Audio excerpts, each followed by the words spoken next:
بسم اللہ الرحمن الرحیم۔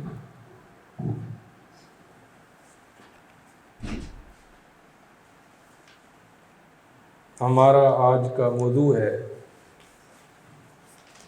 تربیت کے چیلنج اور سیرت کا اصولی مطالعہ۔ یہ ہمارا تیسرا درس ہے۔ اس سے پہلے ہم نے 2 درس پڑھے عصر حاضر کے چیلنجز کے تناظر میں سیرت رسول کا اصولی مطالعہ۔ یہ پہلا درس تھا جس میں چیلنجز کا تعارف تھا۔ دوسرا موضوع تھا عقیدہ و فکر کے چیلنجز، مسائل اور ان کا حل سیرت کی روشنی میں۔ تو آج ہم تربیت کے چیلنج پڑھیں گے۔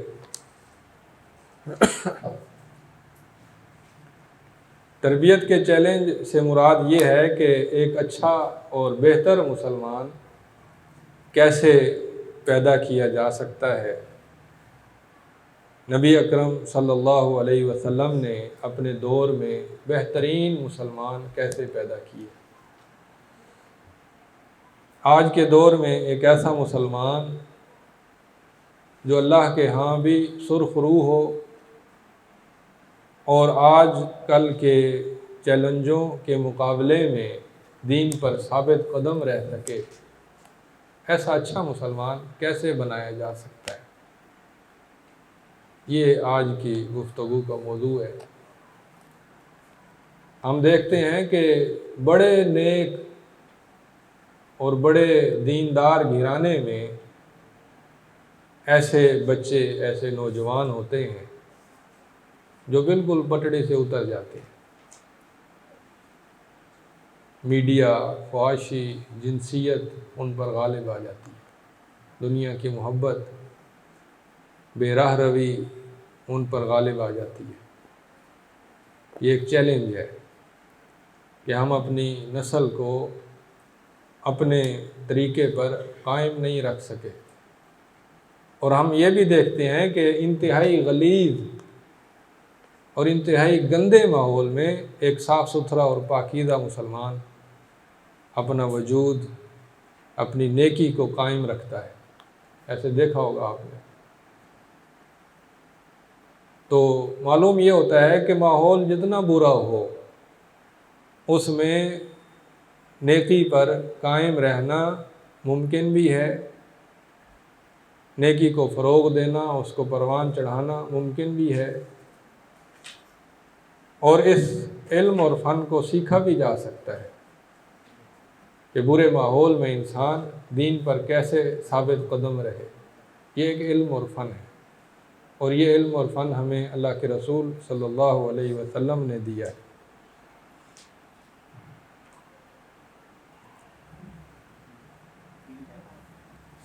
ایک ہی ہے، یو ایس بی میں نے دیا ہے، یو ایس بی میں ہے۔ تو اچھا مسلمان کیسے تیار کیا جائے جو اللہ کو بھی پسند ہو اور جو آج کل کے دور میں اپنے دین پر مستقیم رہ سکے، ڈٹ جائے، ہمت نہ ہارے۔ تو سب سے پہلے ہم یہ دیکھیں گے کہ اچھا مسلمان ہوتا کون ہے، کیونکہ جب تک ہمیں یہ پتہ نہ ہو کہ اچھا مسلمان کون ہوتا ہے تو ہم اس کو تیار کیسے کریں گے۔ اس لیے سب سے پہلے یہ جاننا ضروری ہے کہ اچھا مسلمان کون ہوتا ہے۔ اچھا مسلمان وہ ہوتا ہے جس کے عقیدے میں شرک، کفر، نواقض اسلام، نفاق، الحاد نہ ہو۔ پہلی چیز کہ اچھا مسلمان وہ ہے جو اپنے عقیدے میں صالح ہو، مومن ہو، مسلم ہو، اپنے اعمال میں صالح ہو، نیک ہو، مخلص ہو،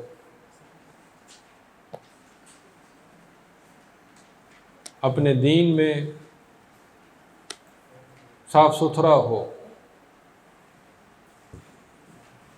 پھر اچھا مسلمان صرف مسجد، نماز، روزے تک محدود نہیں ہوتا، وہ دعوت اور تبلیغ کا کام کرتا ہے جہاں تک اس کا بس چلتا ہے. پھر اچھا مسلمان وہ ہے جو سیاست کو سمجھتا ہو. صحابہ کرام سیاست سمجھتے تھے.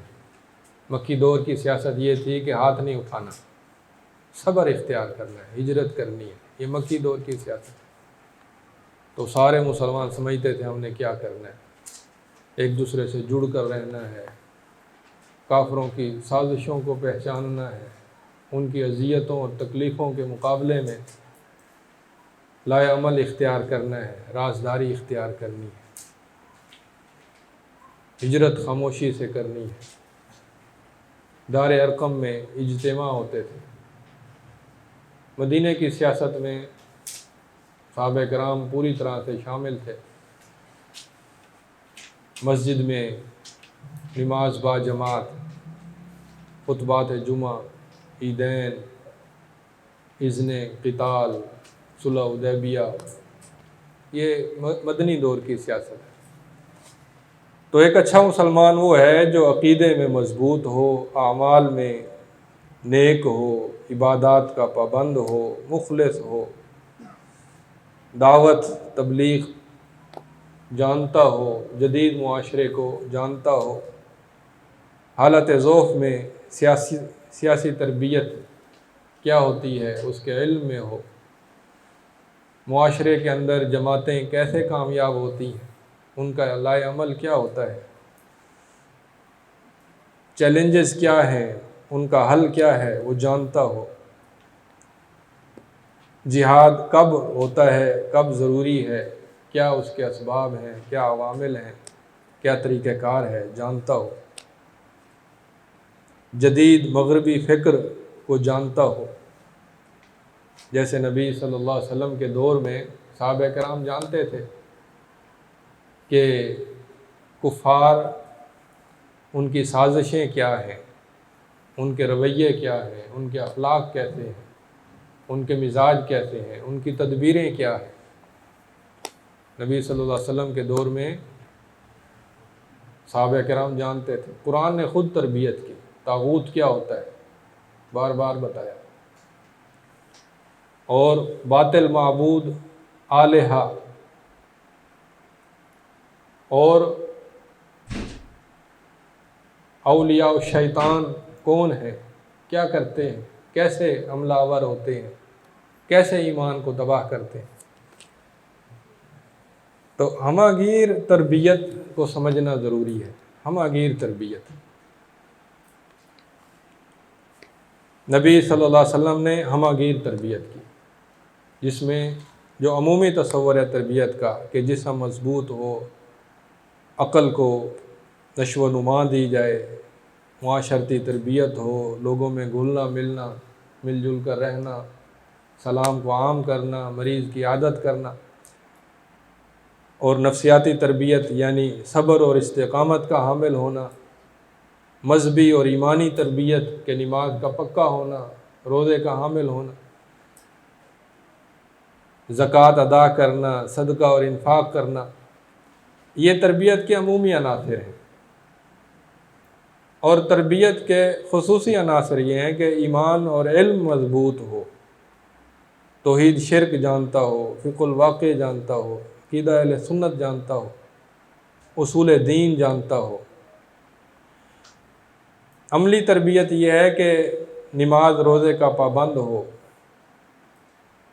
اور اس کا دل مخلص ہو، اسلام کا جامع تعارف رکھتا ہو، دعوت، قیادت، نصرت، تعلیم، اجتماعی زندگی، یہ چیزیں جانتا ہو. تو جب تک تربیت کا ہمہ گیر تصور نہیں ہوگا اس وقت تک اچھا مسلمان تیار نہیں ہو سکتا.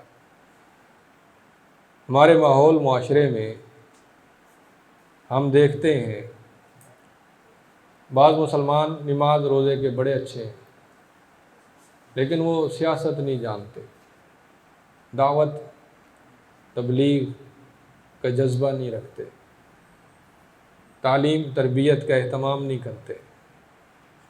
بعض ایسے ہیں وہ سیاست جانتے ہیں بڑی اچھی، لیکن وہ ایمان میں کمزور، بد عمل، کمزور ایمان والے، کمزور اخلاق والے ہوتے ہیں۔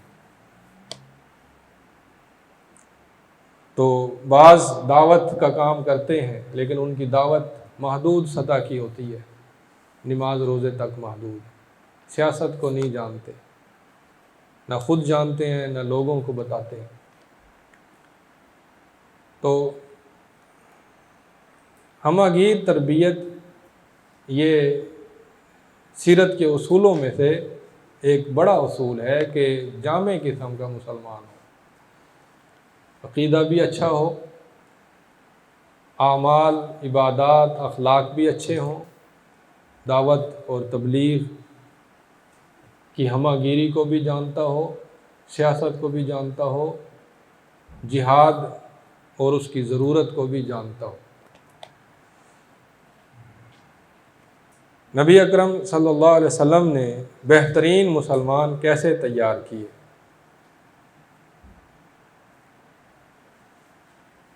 نبی اکرم صلی اللہ علیہ وسلم نے بہترین مسلمان کیسے تیار کیے؟ اس سوال کا جواب دو حصوں میں ہے، ایک اجمالی طریقہ ہے اور ایک تفصیلی طریقہ ہے۔ اجمالی طریقہ یہ ہے کہ آپ نے 3 باتوں پر محنت کی، ایک معنوی محنت، ایک بشری محنت، افرادی محنت یا بشری محنت، اور ایک مادی محنت۔ یہ 3 قسم کی محنتیں آپ نے کی۔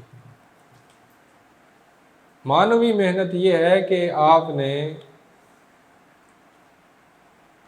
مسلمانوں کو تعلیم دی، ان کا ایمان مضبوط کیا، ان کو قرآن پڑھ پڑھ کر سنایا، ان کو کتاب اور حکمت کی تعلیم دی، ان کو دین میں تفقہ کی تلقین کی، انہیں بار بار قرآن کے ذریعے نصیحت کی، تذکیرات جنہیں کہتے ہیں، تذکیر بآلاء اللہ، تذکیر بایام اللہ، تذکیر بالموت۔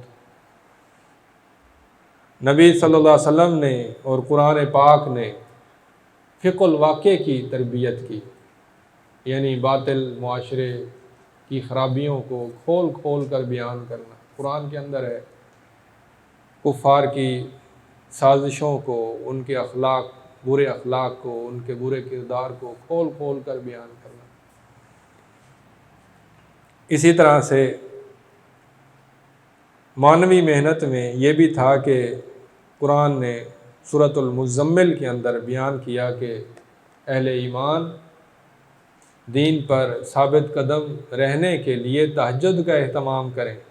اس وقت نماز 5 جگانہ فرض نہیں تھی، لیکن عمومی نماز یعنی نوافل، تہجد مسلمان کثرت سے پڑھتے تھے تاکہ وہ اپنے دین پر قائم رہ سکے۔ جتنا قرآن نازل ہوتا تھا اس قرآن کو یاد کرتے، اس پر محنت کرتے، دعائیں کرتے، اللہ کا ذکر کرتے۔ یہ معنوی وسائل ہیں۔ معنوی وسائل یعنی قلبی وسائل، دل کو اچھا کرنا، علم کو اچھا کرنا، ایمان کو بہتر کرنا، قرآن کی تعلیم دینا، دین کے اندر تفقہ حاصل کرنا، حق اور باطل کو سمجھنا۔ جیسے قرآن کہتا ہے کہ باطل جو ہوتا ہے وہ جھاگ کی طرح ہوتا ہے، اور حق جب اس کے اوپر آتا ہے ہتھوڑے کی طرح ہوتا ہے، اور باطل فیضا ہوا زاہق، ختم ہو جاتا ہے۔ اللہ نے فرمایا کہ جو کافر ہیں وہ ایسے کھاتے ہیں جیسے جانور کھاتا ہے۔ سورۃ محمد پوری کی پوری بڑی بات یعنی حق اور باطل، اہل ایمان اور اہل کفر کے تقابل پر مشتمل ہے۔ تو معنوی وسائل میں حق کا علم، کائنات کی مقصدیت کا علم، زندگی کی مقصدیت کا علم، اللہ کی ربوبیت کی پہچان، اللہ کی الوہیت کی پہچان، شرک کا ناقص ہونا، شرک کا مکڑی کی طرح کمزور ہونا، اس کی کمزوری کے دلائل، کفر کی کمزوری کے دلائل، کافروں کی حرص اور ہوس، یہ ساری چیزیں جاننا، پہچاننا، یہ معنوی وسائل ہیں۔ نبی صلی اللہ علیہ وسلم نے سب سے زیادہ محنت اسی چیز پر کی کہ صحابہ کرام کے دلوں میں ایمان کو مضبوط کیا جائے، علم کو مضبوط کیا جائے، اور حق اور باطل کو واضح کیا جائے، پھر انہیں تہجد، نماز، روزہ، زکوٰۃ، انفاق، اس کی ترغیب دی گئی، ذکر، اذکار، دعائیں، تلاوت، یہ عملی تربیت۔ یہ پہلا کام تھا جو نبی صلی اللہ علیہ وسلم نے کیا ایک بہتر اور ایک اچھا اور ایک عمدہ مسلمان بنانے کے لیے۔ آج بھی اگر ہم ایک اچھا مسلمان بنانا چاہتے ہیں تو سب سے پہلے معنوی محنت ہوگی، اس کے بعد دوسری چیز ہے بشری محنت، افرادی محنت، بشری محنت یہ ہوتی ہے کہ جس شخص پر ہم نے محنت کرنی ہے کہ وہ پکا سچا مسلمان بن جائے، اس کے سامنے ایک نمونہ ہونا چاہیے، جسے مربی کہتے ہیں۔ صحابہ کرام کے سامنے اللہ کے رسول صلی اللہ علیہ وسلم بحیثیت مربی کے موجود تھے۔ قرآن پاک میں اللہ تعالیٰ نے اپنے نبی کو بار بار فرمایا کہ اے نبی، اپنے آپ کو ان مومنین بندوں کے ساتھ باندھ دیں، وَاصْبِرْ نَفْسَكَ مَعَ الَّذِينَ يَدْعُونَ رَبَّهُمْ، یعنی ان صحابہ سے دور نہیں ہونا، ان کے ساتھ چمٹے رہنا ہے، لگے رہنا ہے، ان کی تربیت کرنی ہے، ان کے لیے نمونہ بننا ہے، ان کے سامنے ہو کہ اچھا انسان کون ہوتا ہے۔ تو صرف کتابوں سے، صرف درسوں سے کچھ نہیں ہوتا جب تک کوئی نمونہ نہ ہو۔ تو بشری وسائل میں سب سے پہلا وسیلہ وہ مربی کا وجود ہے۔ مربی کو دیکھ کر ہی اس کے نقش قدم پر انسان چلتا ہے۔ تو اس کے بعد دوسرا وسیلہ اہل ایمان ہے کہ مومن کو مضبوط کرتا ہے، جیسے نبی صلی اللہ علیہ وسلم نے فرمایا۔ ہاں،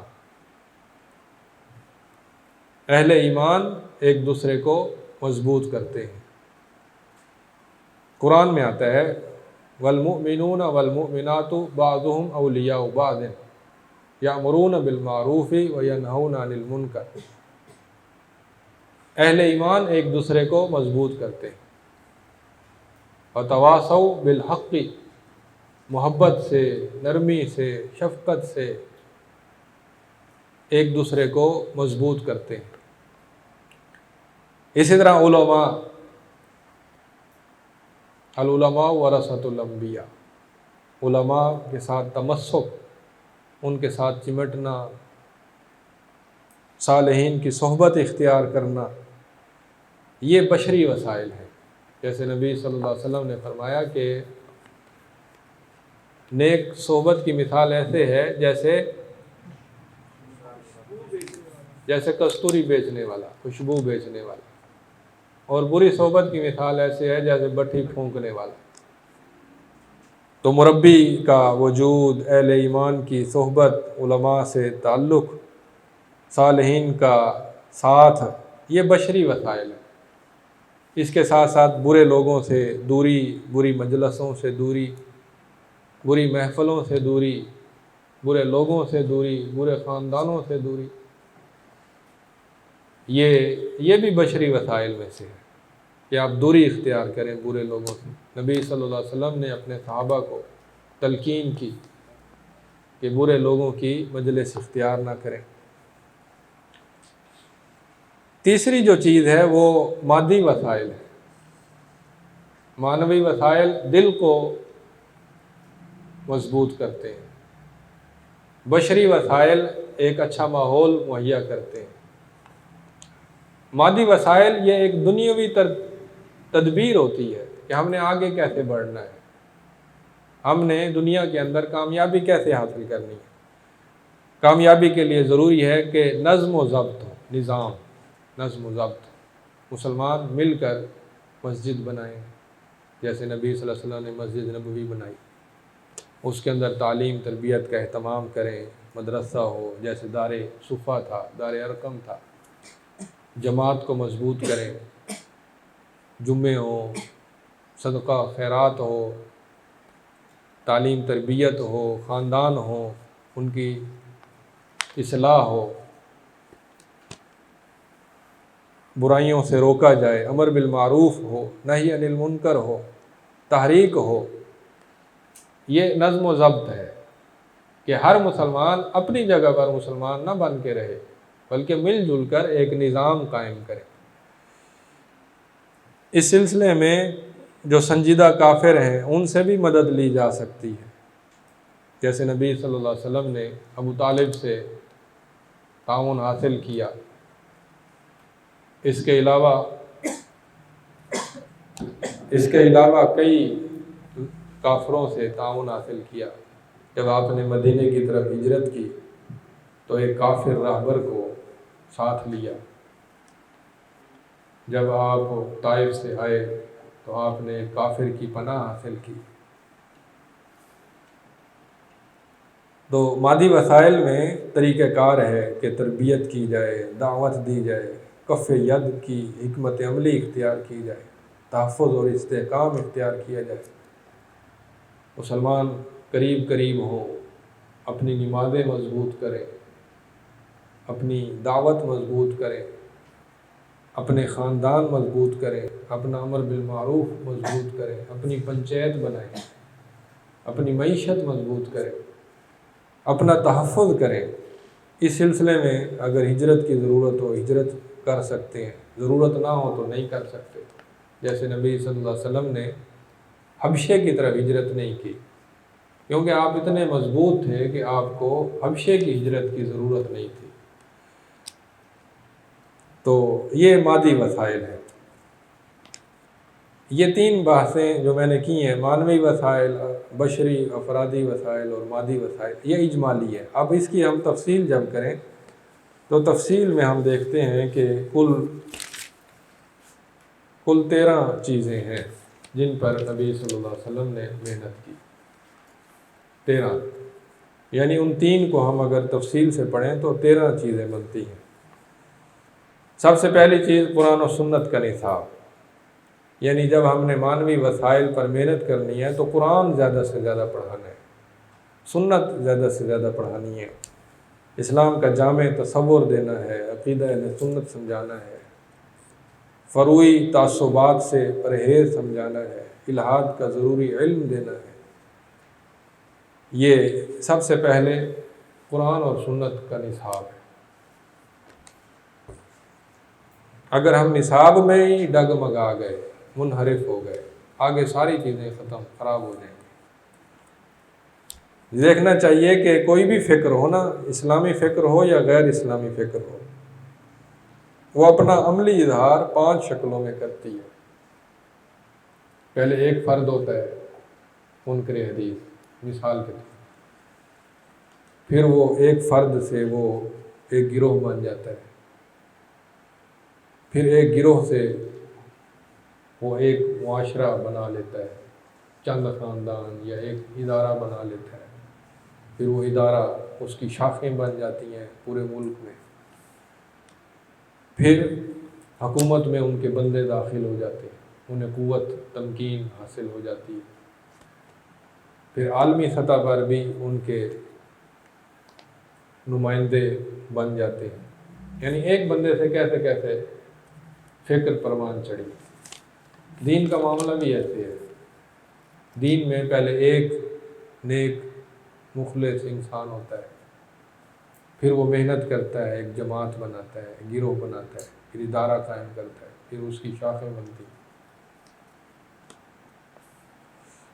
تو قرآن و سنت کا نصاب یہ سب سے پہلی چیز ہے جو نبی صلی اللہ علیہ وسلم نے اختیار کی اور اللہ تعالیٰ نے اس کی تلقین کی۔ دوسری چیز مربی کی شخصیت ہے، اور تیسری چیز افراد کی استعداد ہے۔ اصل میں تربیت 3 چیزوں کا نام ہے: نصاب، مربی، طالب علم، یعنی جس کے اندر محنت کرنی ہے، جس کو تبدیل کرنا ہے۔ مربی کی شخصیت بڑی ضروری ہے، اس پر لوگ اتنی توجہ نہیں کرتے۔ جتنا مربی اعلیٰ ہوگا، افضل ہوگا، نیک ہوگا، بہتر ہوگا، منظم ہوگا، وسیع النظر ہوگا، کشادہ دل ہوگا، اتنا اس کا اثر اس کے زیر تربیت افراد پر ہوگا۔ اگر مربی دین تو جانتا ہے، سیاست نہیں جانتا، تو ظاہر ہے اس کے زیر تربیت افراد بھی دین جانتے ہوں گے، سیاست نہیں جانتے ہوں گے، تو ایک ہمہ گیر تربیت نہیں ہو سکے گی۔ تو مربی کا ہونا ضروری ہے۔ مربی ایک سانچے میں ڈھالتا ہے۔ قرآن حدیث یہ ایک سانچہ ہے، ہمہ گیر مسلمان بنانا یہ ایک سانچہ ہے۔ اس سانچے میں جس نے ڈھلنا ہے وہ ایک طالب علم ہے یا ایک مومن مسلم ہے، اور جو ڈھالنے والا ہے وہ مربی ہے۔ اب سانچہ اس میں خود بخود ایک چیز ڈھال جائے ایسے نہیں ہوتا، کوئی نہ کوئی اسے ڈھالتا ہے۔ نبی صلی اللہ علیہ وسلم جامعیت کبریٰ کے حامل تھے۔ جامعیت کبریٰ کہتے ہیں وہ شخص، وہ انسان جو ہمہ گیر صلاحیتوں پر مشتمل ہو، حامل ہو، جیسے نبی صلی اللہ علیہ وسلم تھے۔ عقیدہ، تزکیہ، عبادات، سیاست، جہاد، دعوت، تربیت، قبائلوں سے میل جول، عالمی مکاتبت، مراسلات بھیجنا، وفود کا استقبال، بڑی ہمہ گیر شخصیت ہے۔ اسی طرح افراد کی استعداد بھی بڑی اہم ہوتی ہے۔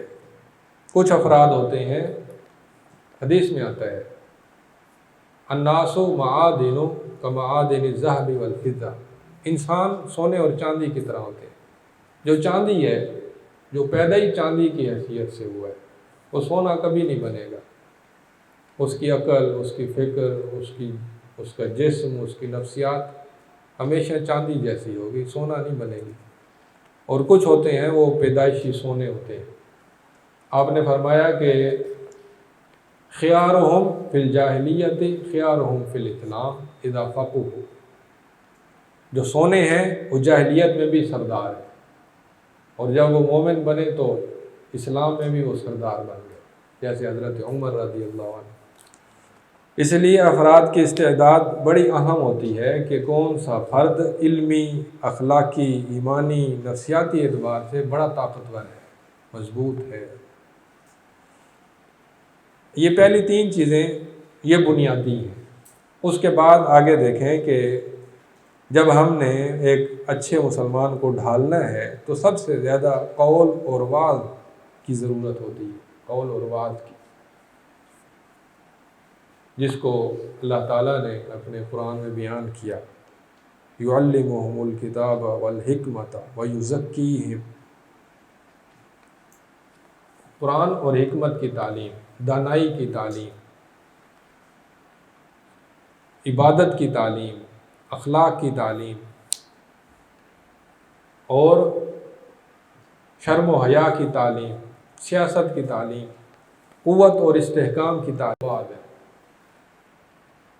اس کے بعد جو چیز ہے وہ ہے مکمل زندگی کا احاطہ،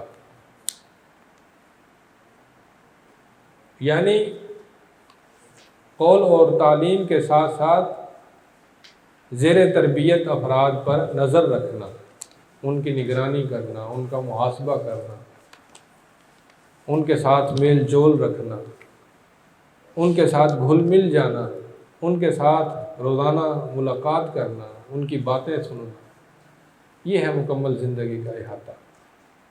ان کے 24 گھنٹے کی ترتیب بنانا، نبی صلی اللہ علیہ وسلم اپنے صحابہ کی مکمل زندگی پر نظر رکھتے، بلکہ پورے معاشرے پر، خاندانوں پر۔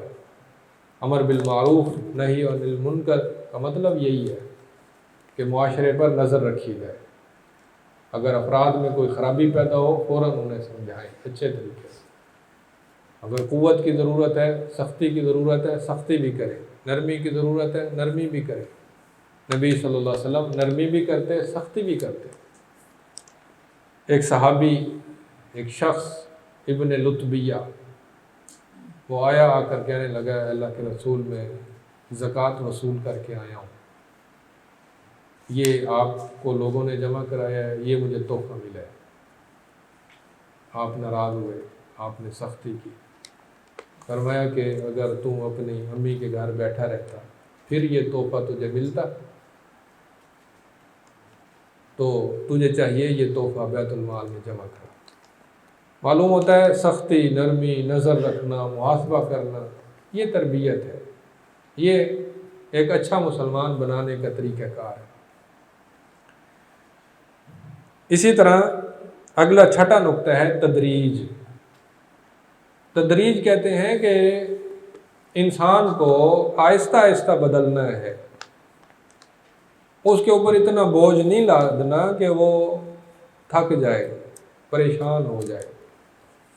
تدریج قرآن اور حدیث، سنت اور نبی صلی اللہ علیہ وسلم کے طریقہ کار کی ایک مستقل ایک شک ہے۔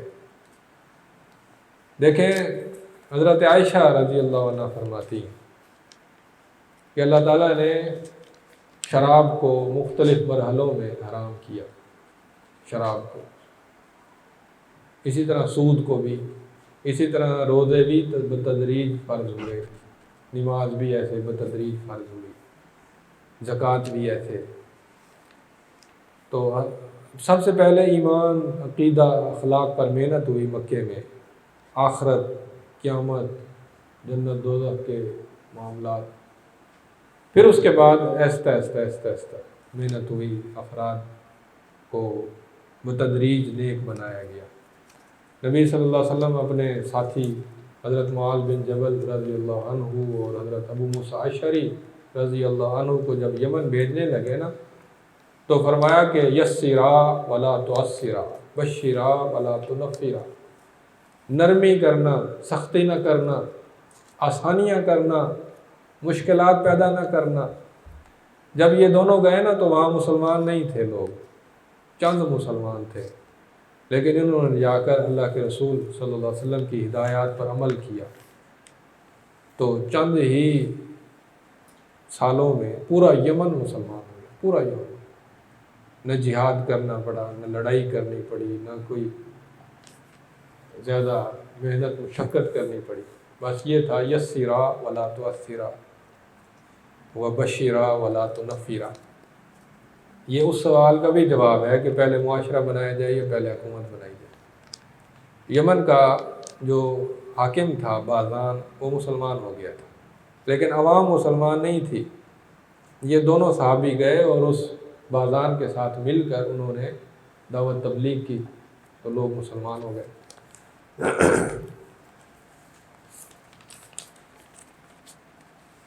آگے ہے حکمت و موعظت۔ جیسے تدریج ایک اصول ہے، ویسے حکمت اور موعظت بھی اصول ہے۔ حکمت و موعظت کا مطلب ہے عقل مندی اختیار کی جائے اور درد مندی اختیار کی جائے، نرمی اختیار کی جائے، درگزر کیا جائے۔ قرآن میں آتا ہے اپنے اہل خانہ کی غلطیوں سے درگزر کرو، واعف عنہم واستغفر، اے اللہ کے رسول اپنے صحابہ کو معاف کریں، یعنی ان کی غلطیوں سے چشم پوشی کریں۔ وشاورہم فی الامر فتوکل علی اللہ۔ تو نرمی اختیار کرنا، یہ ایک والد، ایک مربی، ایک استاد اور ایک معلم کی ذمہ داری ہے، نرمی اختیار کرنا، کیونکہ جو زیر تربیت فرد ہوتا ہے اس سے بار بار غلطیاں ہوتی ہیں، تو ان پر سختی نہ کی جائے، محبت کی جائے، طبیعتوں اور نفسیات کا خیال کیا جائے۔ کچھ طبیعتیں ہوتی ہیں وہ متحرک ہوتی ہیں، کچھ سست ہوتی ہیں، کچھ عقل مند ہوتی ہیں، کچھ ذرا غبی ہوتی ہیں۔ تو مختلف طبیعتوں کا خیال رکھا جائے، نفسیات کا خیال رکھا جائے، معقولیت اختیار کی جائے، جہاں دلیل سے سمجھانا ہے وہاں دلیل سے سمجھائیں، جہاں درد مندی سے سمجھانا ہے وہاں درد مندی سے سمجھائیں۔ یہ حکمت و موعظت یہ بنیادی اصول ہے تربیت کا۔ اس کے بعد ہے نگرانی اور محاسبہ۔ نبی صلی اللہ علیہ وسلم صحابہ کرام کی اخلاق اور کردار پر نظر رکھتے تھے۔ نماز کے بعد دیکھتے، آج فلاں نہیں آیا، پوچھتے تھے۔ ایک دفعہ آپ نے فرمایا کہ کچھ لوگ نماز سے پیچھے رہتے ہیں، میرا جی چاہتا ہے میں اپنے مصلی پر کسی اور کو کھڑا کروں اور چلا جاؤں، جو جو گھروں میں بیٹھے ہیں میں ان کو ان کے گھروں سمیت ہی جلا دوں۔ یہ نظر ہے نا، محاسبہ، نگرانی، سختی بوقت ضرورت۔ پھر آپ ترغیب بھی دیتے تھے۔ آج کس نے کسی مریض کی عیادت کی ہے، آج کس نے جنازہ پڑھا ہے، یہ ترغیب ہوتی تھی۔ تو نگرانی اور محاسبہ۔ منافقین پر بھی نظر ہوتی تھی۔ نبی صلی اللہ علیہ وسلم نے ایک دفعہ فرمایا کہ ہم لوگ جہاد پر جاتے ہیں اور پیچھے کچھ لوگ ایسے ہوتے ہیں کہ جو نر بکرے کی طرح باں باں کرتے ہیں۔ سمجھ آئی بات کی؟ یعنی ہم سب جہاد پر چلے گئے اور کچھ ایسے برے لوگ ہیں جو مدینے میں رہ کر جیسے نر بکرا مادہ کو تلاش کرتا ہے اور آوازیں نکالتا ہے نا، تو وہ ایسے بری نظریں رکھتے ہیں خواتین پر۔ دیکھیں اللہ کے رسول صلی اللہ علیہ وسلم کتنے فکر مند ہیں اپنی خواتین کے بارے میں، اپنے مدینے کے ماحول کے بارے میں۔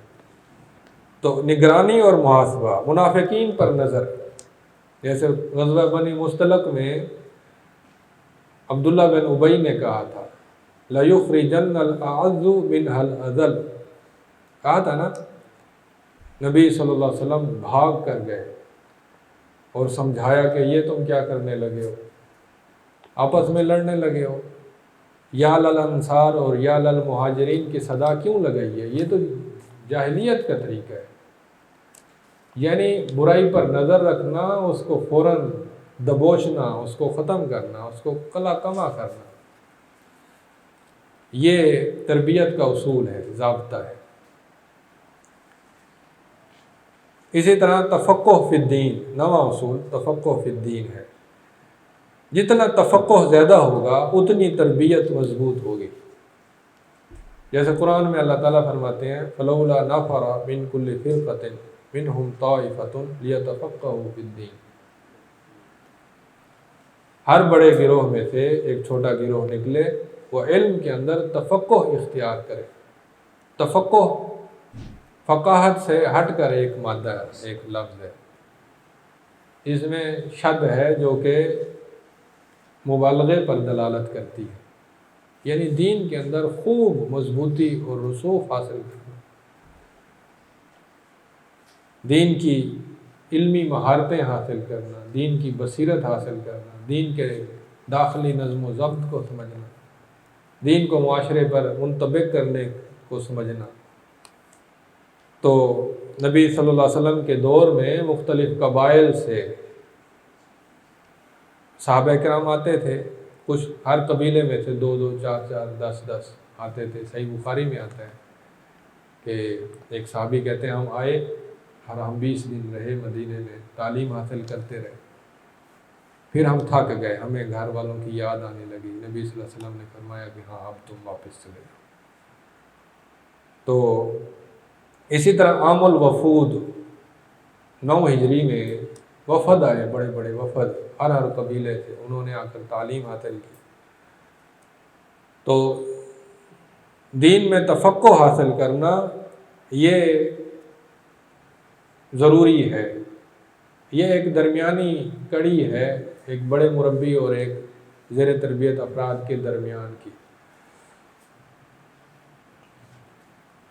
اسی طرح سے 10واں نقطہ ہے فقہ الواقع، یہ بھی دین کی تربیت میں سے ایک تربیت ہے۔ جیسے قرآن میں توحید بڑی تفصیل سے ہے، ویسے قرآن میں شرک بھی بڑی تفصیل سے ہے، بڑی تفصیل سے، انداد کی تشریح، تواغیت کی تشریح، آلہہ کی تشریح، ارباب من دون اللہ کی تشریح، پھر پچھلی قوموں کے اندر جو خرابیاں پیدا ہوئیں بڑی تفصیل سے۔ یہ فقہ الواقع ہے، یعنی صرف آپ اللہ تعالیٰ نے صرف توحید نہیں سمجھائی، شرک سمجھایا۔ پھر اہل ایمان کے اوصاف بیان کیے تو اہل شرک کے بھی اوصاف بیان کیے،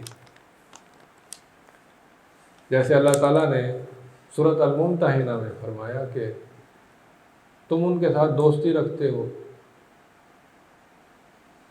حالانکہ انہوں نے تمہیں تمہارے گھر سے نکالا، مکے سے نکالا۔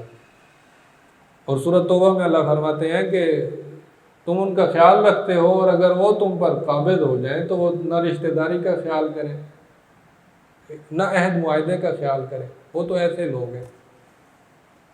یعنی اللہ تعالیٰ باطل فکر کے ساتھ ساتھ باطل افراد کی جو شخصیت ہے، ان کا جو طریقہ کار ہے، اس کو بھی بڑے واضح کر رہے ہیں۔ تو یہ فقہ الواقع ہے، منافقین کی سازشوں کو سمجھنا، کفار کے کردار کو سمجھنا، ان کے افعال کو سمجھنا، ان کے اعتراضات کو سمجھنا، ان کے اشکالات کو سمجھنا، ان کے اشکال کے جوابات دینا۔ جیسے سورۃ توبہ میں آتا ہے، ایک منافق نے کہا اذن لی ولا تفتنی، اے اللہ کے رسول میں غزوہ تبوک میں جاؤں تو وہاں رومی عورتیں ہوں گی، لڑکیاں ہوں گی، وہ بڑی خوبصورت ہوں گی، تو میں فتنے میں پڑ جاؤں گا، مجھے اجازت دے، میں مدینے میں رہنا چاہتا ہوں۔ تو اللہ تعالیٰ نے فرمایا الا فی الفتنۃ سقطوا، یہ تو فتنے میں پہلے سے مبتلا ہو چکے ہیں، کہ جن کو پتہ ہی نہیں ہے کہ اللہ اور اس کے رسول کے ساتھ کیسے تعلق قائم کرنا چاہیے۔ ایک شخص نے کہا کہ لا تنفروا فی الحر، گرمی بڑی سخت ہے۔ اللہ نے فرمایا قل نار جہنم اشد حرا، جہنم کی آگ زیادہ سخت ہے۔ یعنی یہ مخاصمہ، مکالمہ، اعتراضات، اشکالات، ان کے جوابات دیے جا رہے ہیں۔ یہ فقہ الواقع ہے، اپنے دور کے حالات سمجھنا، اپنے دور کے نظریات سمجھنا، اپنے دور کے لوگوں کو سمجھنا، اپنے دور کی باطل فکر کو سمجھنا۔ جیسے اللہ تعالیٰ فرماتے ہیں اہدنا الصراط المستقیم، اللہ ہمیں سیدھی راہ دکھا۔ صراط الذین انعمت علیہم، وہ جن پر تو نے انعام کیا ان کی راہ، یعنی انبیاء، صالحین، صحابہ۔ غیر المغضوب علیہم، مغضوب علیہم کی راہ نہ دکھانا۔ اب یہ جو مغضوب علیہم، یہ باطل ہے، یہ برے لوگ ہیں، یہ برا کردار ہے، بری سوسائٹی ہے، باطل معاشرہ ہے، باطل افکار ہیں۔ تو ہم روزانہ نماز کے اندر سورۃ فاتحہ میں بار بار پڑھتے ہیں، ہماری نماز ہمارے کلمے کے اندر ہے اشہد ان لا الہ الا اللہ، نفی بھی ہے، اس بات بھی ہے، اللہ معبود ہے، اللہ کے سوا اور کوئی معبود نہیں، تو اس نفی بھی ہے نا۔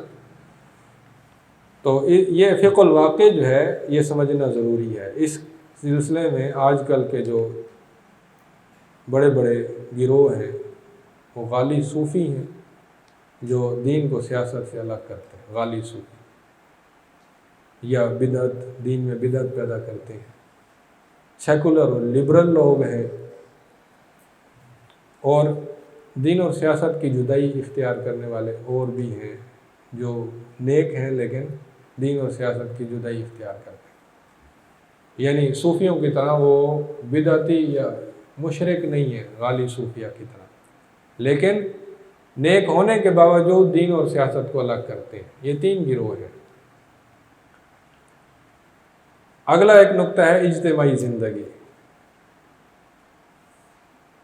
یعنی تربیت کے پہلے 10 نقطوں کے بعد اجتماعی زندگی کو سمجھنا، یہ ایک مستقل اصول ہے سیرت کا، جیسے قرآن میں مکی صورتوں میں آیا وتواصوا بالحق، حق کی ایک دوسرے کو وصیت کرنا، نصیحت کرنا، ہمدردی کرنا، شفقت کرنا، سہارا بننا، یہ ایک اجتماعیت ہے۔ اور وَأَمْرُهُمْ شُورَىٰ بَيْنَهُمْ، اللہ نے سورۃ شورا ایک پوری سورت اسی عنوان سے اتاری مکی دور میں، کہ مسلمانوں کے آپس کے جو معاملات ہوتے ہیں وہ مشورے کے ساتھ ہوتے ہیں۔ مشورے کا مطلب یہ ہے کہ ایک جماعت ہو، ایک نظم ہو، ایک ضبط ہو، ایک قائد ہو، اس کے پیچھے سب چلیں، مل کر فیصلے ہوں، یہ اجتماعی زندگی ہے۔ یا ایھا الذین آمنوا کنتم خیر امۃ، اللہ نے بار بار فرمایا یا ایھا الذین آمنوا، بار بار، مکی صورتوں میں بھی مدنی میں بھی، یعنی مسلمان ایک اجتماعی شکل میں زندگی گزارتے ہیں، جنگلوں میں یا تنہا تنہا یا الگ تھلگ یا گروہ سے کٹ کر ایسے زندگی نہیں گزارتے۔ کنتم خیر امت کہہ کر بھی اللہ تعالیٰ نے ایک امت کا تصور پیش کیا کہ مل جل کر زندگی گزارنی ہے۔ مکی دور میں بھی ہماری نبی صلی اللہ علیہ وسلم کی پالیسیاں اجتماعی تھیں۔ ہجرت کا فیصلہ اجتماعی ہوا، ہجرت حبشہ کا فیصلہ، ہجرت مدینہ کا فیصلہ اجتماعی ہوا، کف ید کا فیصلہ اجتماعی فیصلہ تھا، یعنی اس پر سب نے عمل کرنا تھا۔ یہ نہیں کہ کوئی ایک کرے جو مرضی آئے کرے، جو مرضی آئے نہ کرے، ایسے نہیں تھا۔ تو اجتماعی زندگی اختیار کرنا یہ تربیت کے اصولوں میں سے ایک اصول ہے، اور اسی طریقے سے وہ مسلمان تیار ہوگا جو اللہ کے ہاں بھی سرخرو ہو اور اپنے دور کے چیلنجز کا مقابلہ بھی کر سکے۔ آگے 12واں نقطہ ہے تحفظ و استحکام۔ تحفظ کا مطلب اپنی جان کی حفاظت کرنا، اور استحکام کا مطلب ہے کہ حفاظت کے ساتھ ساتھ آگے بڑھنا، ترقی کرنا، مستحکم ہونا۔ آپ نے تحفظ کے حوالے سے کف ید کی تلقین کی، رازداری جہاں ضرورت ہو وہاں رازداری کی تلقین کی۔ ہجرت مدینہ بڑی رازداری سے ہوئی، غار ثور میں 3 دن چھپے رہے۔ استعانت، کافروں سے بھی استعانت جائز ہے، مسلمانوں سے بھی جائز ہے، لیکن اپنی شرائط پر، دین کے نقصان پر نہیں۔ نظم و ضبط، ہجرت، اور بوقت مجبوری، بوقت اکراہ کلمہ کفر ادا کرنا، یہ تحفظ کی پالیسی ہے۔ تقیہ، تقیہ کا مطلب ہے کہ خواہ مخواہ برے لوگوں سے پنگا نہیں لینا، بلکہ ان سے جتنا ہو سکے بچنے کی کوشش کرنی ہے۔ ان کو برانگیختہ نہیں کرنا، ان کے بڑوں کو برا بھلا نہیں کہنا، گالی گلوچ نہیں کرنی، خواہ مخواہ کی فضول بحثیں نہیں کرنی۔ اگر وہ گستاخی پر یا کج روی پر، کج بحثی پر اتر آئیں تو ان سے سلام کہہ کر الگ ہو جانا ہے، اعراض کرنا ہے۔ یہ تحفظ کی پالیسی ہے۔ اور استحکام کی پالیسی یہ ہے کہ دعوت دینی ہے، دعوت کے سلسلے میں مجاہدہ کرنا ہے، یعنی پورا زور لگانا ہے دعوت دینے میں۔ کوئی چھوٹا موٹا شغل نہیں بنانا، بلکہ اپنی زندگی کا سب سے بڑا مقصد بنانا ہے۔ مستقل دعوت دینی ہے، مسلسل انذار، اتنا انذار کہ ان کے پاس کوئی دلیل، کوئی حجت قائم نہ رہے، ان کی دلیلیں، حجتیں ختم ہو جائیں، ان کے اعتراض، اشکالات مکمل طور پر حل کر دیے جائیں۔ اس کے بعد جو زندہ رہے تو وہ پوری دلیل کے ساتھ زندہ رہے، اور جو مرے وہ پوری دلیل کے ساتھ مرے کہ میں ایسا ہوں۔ تو یہ 12 نکات وہ تھے جو نبی صلی اللہ علیہ وسلم نے بہترین مسلمان تیار کرنے کے لیے اختیار کیے، اور ہم نے اللہ کے رسول صلی اللہ علیہ وسلم کی سیرت سے اخذ کیے۔ قرآن و سنت کا نصاب، مربی کی شخصیت، افراد کی استعداد، قول اور وعظ، مکمل زندگی کا احاطہ، تدریج، حکمت و موعظت، نگرانی و محاسبہ، تفقہ، فقہ الواقع، اجتماعی زندگی، تحفظ و استحکام۔ یہ 12 چیزیں وہ ہیں جو نظریاتی ہیں، عملی نہیں ہیں، نظریاتی ہیں، نظری ہیں۔ آگے 13ویں جو چیز ہے نا وہ ہے عملی تربیت۔ یعنی تربیت 2 قسم کی ہوتی ہے، ایک علمی تربیت، ایک عملی۔ علمی تربیت یہ ہے کہ وہ علم دیں آپ، وہ 12 جو چیزیں ہیں نا وہ علم سے تعلق رکھتی ہے۔ 13ویں چیز عمل سے تعلق رکھتی ہے کہ جب کسی پر آپ نے محنت کرنی ہے تو صرف علم نہیں دینا، اس کے عمل کی نگرانی، محاسبہ کرنا ہے۔ مثلا گناہوں سے تحفظ، عملی تربیت میں 8 چیزیں ہم نے لکھی ہیں۔ سب سے پہلا گناہوں سے تحفظ، شرک سے، کفر سے، کبائر سے، صغائر سے، گناہوں سے تحفظ۔ دوسرے نمبر پر عبادات ہیں، ارکان اسلام ہیں، نماز باجماعت کی پابندی، بر وقت، فجر کے وقت اٹھنا، ظہر، عصر، مغرب، عشاء۔ حقوق اور معاشرت، صلہ رحمی کرنا، والدین سے حسن سلوک، عدل اور احسان کرنا، ہمسایوں کے حقوق،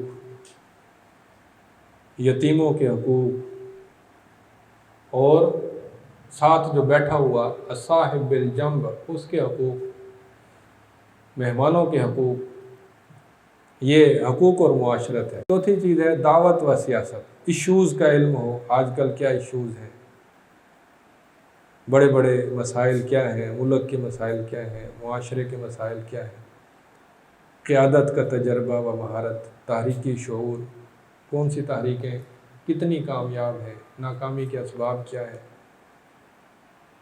یہ عملی تربیت کا حصہ ہے۔ اجتماعی زندگی میں ڈسپلن، انتظامی امور، کسی کو موقع ملے وہ کلاس کا انچارج ہو تو وہ انتظامی امور میں دلچسپی لے، اہل ایمان کو نظم و ضبط سکھائے، وقت پر اٹھنا، وقت پر پڑھنا، وقت پر سونا، وقت پر جاگنا، جو اصول و قواعد منظم طور پر لاگو کیے جائیں ان کی پابندی کرنا۔ اسی طرح عملی تربیت کا ایک اہم حصہ محنت اور پابندی وقت ہے، نظم و ضبط، 24 گھنٹے کی بہترین تشکیل، مقصد حیات بنانا، پھر اس کے ضمن میں جو رکاوٹیں ہیں ان کو سمجھنا، ان کا حل نکالنا۔ اسی طرح سے 7ویں چیز تفریح ہے، جیسے نبی صلی اللہ علیہ وسلم نے فرمایا وَلِنَفْسِكَ عَلَيْكَ حَقٌّ وَلِعَيْنِكَ عَلَيْكَ حَقٌّ، تیری آنکھ کا تجھ پر حق ہے، تیرے جسم کا تجھ پر حق ہے، تیرے زائر کا تجھ پر حق ہے، ملاقاتی کا، تیری بیوی کا تجھ پر حق ہے۔ تو تفریح جو ہے وہ نفس کے حقوق پر دلالت کرتی ہے، کھیل، اچھی کتابیں پڑھنا، کمپیوٹر سے اچھا استفادہ کرنا، آؤٹ ڈور یعنی گھر سے باہر کوئی تفریح اختیار کرنا، سیر و سیاحت، کوئی ملاقات۔ اسی طرح عملی مہارتوں میں تعلیم کی عملی مہارت، تربیت کی عملی مہارت، دعوت کی عملی مہارت، تدریس کی عملی مہارت، خطاب اور مقالہ کی عملی مہارت، یہ عملی تربیت ہیں۔ یہ 13 نکات وہ ہیں جن کے ذریعے سے ہم ایسا مسلمان تیار کر سکتے ہیں جو اللہ کے ہاں سرخرو ہو، جو ہمارے دور کی بے حیائی، فحاشی، بے دینی، الحاد کا مقابلہ کر سکے، جو آخرت کی تیاری کے لیے پرعزم ہو سکے، جو آج کل کے چیلنجز کا مقابلہ کر سکے، دین پر ثابت قدم رہ سکے۔ یہ نبی صلی اللہ علیہ وسلم کی سیرت سے اخذ شدہ 13 نکات تھے۔ مجوزہ کتب میں یہ 2 کتابیں بڑی اہم ہیں۔ ایک کتاب ہے النبی المربی، احمد رجب الاسمر کی ہے، النبی المربی۔ اس کتاب کے اندر سب سے زیادہ بہتر طریقے سے سمجھایا گیا ہے کہ ہمہ گیر تربیت کیا ہوتی ہے، ایمانی اخلاقی تربیت کیا ہوتی ہے، دعوتی تربیت کیا ہوتی ہے، سیاسی تربیت کیا ہوتی ہے، جہادی تربیت کیا ہوتی ہے۔ یہ تربیت کا جتنا اچھا تصور اس کتاب میں ہے اور کتابوں میں نہیں ملتا۔ اسی طرح ایک اور کتاب ہے اسالیب التعلیم و تربیہ عند رسول اللہ صلی اللہ علیہ وسلم۔ اس کتاب کے اندر بھی یہ سارے نقطے موجود ہیں جو میں نے آپ کو بتائے، قول اور واعظ، مکمل زندگی کا احاطہ، تدریج، حکمت و موعظت، نگرانی و محاسبہ، تفقہ فی الدین، یہ ساری چیزیں اس میں موجود ہیں۔ تو یہ ہمارا آج کا موضوع تھا۔ اگر کسی نے کوئی سوال کرنا ہو تو وہ پوچھ سکتا ہے۔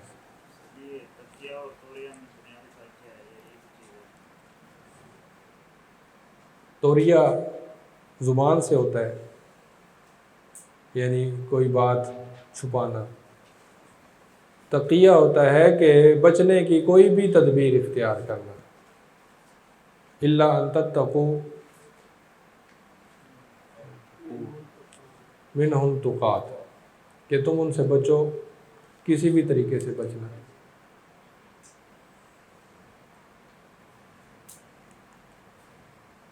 جی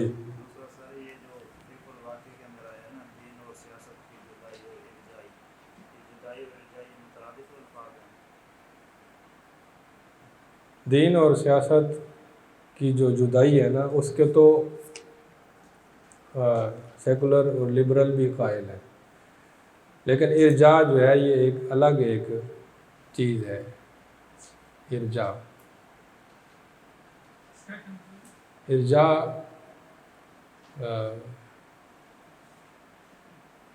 ارجاء کا مطلب یہ ہے کہ عمل کو مؤخر کرنا، عمل کو ایمان سے مؤخر کرنا، یہ سمجھنا کہ اگر عمل کے اندر سستی، کوتاہی، غفلت ہو بھی جائے کوئی حرج نہیں، اس کا نقصان نہیں ہوتا۔ اس کو مرجئہ، ارجائی فرقہ کہتے ہیں، مرجئہ۔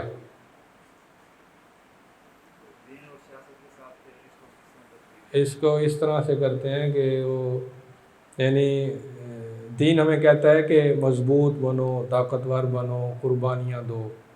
مرجئہ کہتے ہیں نہیں، قربانی نہیں دینی۔ جب ہم دین اور سیاست کی بات کرتے ہیں نا تو قربانی دینی پڑتی ہے، کیونکہ موجودہ سیاست یہ کہتی ہے کہ آپ مسجدوں تک محدود رہو، باہر نہ نکلو، باہر نکلو گے تو کچلے جاؤ گے، ایسے نا۔ تو دین ہمیں کہتا ہے کہ سیاست سمجھو، مضبوط بنو، قوت اختیار کرو۔ مرجئہ گروہ کہتا ہے کہ نہیں، سیاست سے کوئی تعلق نہ رکھو، ایسا نہ ہو کہ تباہ ہو جاؤ، نقصان اٹھاؤ، تو اچھے اچھے میٹھے میٹھے دین پر عمل کرو۔ تو آسانی کی راہ اختیار کرنا یہ مرجئہ کا طریقہ ہے۔ اس کی علمی اور فقہی بحثیں بہت ساری ہیں، لیکن یہ ایک عمومی تشریح میں کر رہا ہوں۔ تربیت اور ماحول میں زیادہ کون سی چیز اثر انداز ہے؟ تربیت میں تربیت اور ماحول، ایک تربیت کرنا ہے، ایک ماحول ہے۔ ہاں، زیادہ اثر انداز ماحول ہوتا ہے یا تربیت؟ آپ کسی کی تربیت کر رہے ہیں وہ زیادہ اثر انداز ہوگی، یا وہ جو ہے وہ بنا ہوا ماحول، اگر وہ فرد اس میں رہ رہا ہے وہ زیادہ اثر انداز؟ ہاں، اگر ایک ماحول میں بندہ رہتا ہے اور اس کو کچھ واعظ و نصیحت نہیں کی جاتی تو وہ کوئی اتنا عقل مند نہیں بنے گا۔ وہ ماحول سے کچھ چیزیں سیکھ لے گا لیکن وہ کوئی زیادہ عقل مند نہیں بنے گا۔ عقل مند تب بنے گا جب اس کے ساتھ ڈسکس ہو، اس کو لیکچر ہوں، درس ہوں، مکالمہ ہو، بات چیت ہو، حدیثیں سنائی جائیں، قرآن پڑھایا جائے، تعلیم دی جائے، پھر وہ مضبوط ہوگا۔ تو اگر تعلیم دی جائے اچھی سے اچھی لیکن برے ماحول سے نہ بچایا جائے پھر بھی نقصان ہوتا ہے، شدید نقصان ہوتا ہے۔ اس لیے دونوں چیزیں ضروری ہیں، تعلیم بھی دیں اور برے ماحول سے بھی بچائیں، دونوں چیزیں ضروری ہیں۔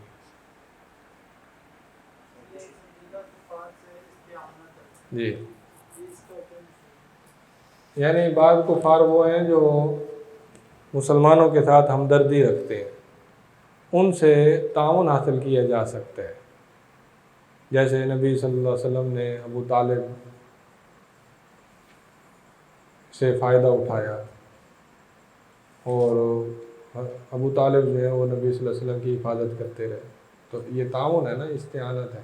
وہ تو ایک چچا کا درجہ بھی تھا نا، تو اس لحاظ سے کرتے۔ ہاں جی، اس کے علاوہ میں نے اور مثالیں دی ہیں، ابھی کے لیکچر میں بہت ساری مثالیں دی ہیں۔ جب آپ طائف سے واپس آئے تو آپ نے ایک کافر کی پناہ حاصل کی۔ جب آپ مکے سے مدینے گئے تو ایک کافر راہبر کو ساتھ لیا، تو یہ ہے نا۔ ہاں جی،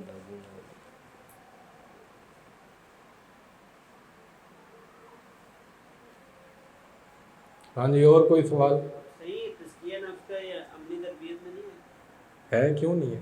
تدریج میں پر صحیح لکھا ہوا ہے، یعنی کہ عملی تربیت۔ تدریج میں عقیدہ بھی بتدریج سمجھایا جائے، تزکیہ نفس بھی، دعوت اور سیاست میں۔ یہ تدریج کا مطلب ہے کہ اگر کوئی بندہ عقیدے میں کمزور ہے اسے سیاست نہ سمجھائیں، کوئی تزکیہ نفس میں کمزور ہے اسے سیاست نہ سمجھائیں، پہلے عقیدہ مضبوط کریں، عبادات مضبوط کریں، دعوت تعلیم تربیت مضبوط کریں، پھر اسے سیاست سمجھائیں۔ یہ تدریج ہے۔ اسی طرح سے عقیدے اور تزکیے میں تدریج یہ بھی ہے کہ پہلے نوافل کا اہتمام مسلط نہ کریں، پہلے اسے فرض کے اوپر لائیں کہ وہ فرض تو پڑھے پہلے، جب وہ فرض کا عادی بن جائے پھر اسے نوافل کی تبلیغ کریں، ترغیب دیں۔ آپ نے پہلے بات کی تھی کہ تہجد پہلے جو تھی وہ پہلے وہ تہجد کا زیادہ اہتمام کرتے ہیں۔ ہاں، تہجد کا اہتمام تھا لیکن فرض نماز فرض نہیں تھی، یہ صورت ہے۔ تو وہ تہجد بھی ایسے تھی کہ یعنی استقامت کے لیے پڑھو، کوئی فرض نہیں تھی، استقامت کے لیے پڑھتے۔ تعامل کا کیا فقہ التعامل کا مطلب ہے کہ کسی بھی گروہ کے ساتھ یا کسی بھی فرد کے ساتھ معاملہ کیا اختیار کرنا ہے، اس سے نفرت کرنی ہے، اس سے بغض رکھنا ہے، اس سے میل جول رکھنا ہے، نہیں رکھنا، تو یہ فقہ التعامل ہے۔ یعنی کہ معاملات میں جو ہے نا وہ سمجھ بوجھ تعامل ایک وسیع لفظ ہے۔ تعامل کا مطلب ہوتا ہے کہ کیسے تعلق رکھنا ہے، تعلق کیسے رکھنا ہے۔ بعض ہوتے ہیں ان کے ساتھ بوقت ضرورت ہم میل جول رکھ سکتے ہیں، بعضوں سے زیادہ دور بھاگنا ہے، بعضوں کے ساتھ مجبوری کی حالت میں میل جول ہو سکتا ہے، تو یہ فقہ التعامل ہے۔ اور فقہ الخلاف، فقہ الخلاف یہ ہوتا ہے کہ اصولی اختلاف اور فروعی اختلاف کیا ہوتا ہے۔ اصولی اختلاف بڑا اختلاف ہوتا ہے اور فروعی اختلاف چھوٹا اختلاف ہوتا ہے۔ تو اختلاف کی نوعیت کو سمجھنا اور اس کے مطابق چلنا یہ فقہ الخلاف ہے۔ اختلاف کے باوجود ایک دوسرے کو برداشت کرنا، ادب و آداب اختیار کرنا اور اصول و قواعد کے تحت معاملہ اختیار کرنا، یہ فقہ الخلاف ہے۔ یہ ایک پورا علم ہے، فقہ الخلاف اور فقہ التعامل۔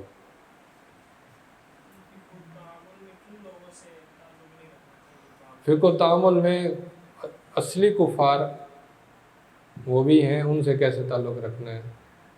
طاری کفار یعنی جو پہلے مسلمان تھے پھر کافر ہو گئے، ان سے کیسے تعلق رکھنا ہے۔ بدعت جو بدعتی ہیں، بدعت مکفرہ کے حامل ہیں یا مفسقہ کے حامل ہیں، ان سے کیسے تعلق رکھنا ہے۔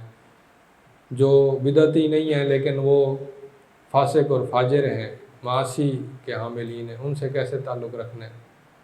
یہ فقہ التعامل کی شاخیں ہیں مختلف۔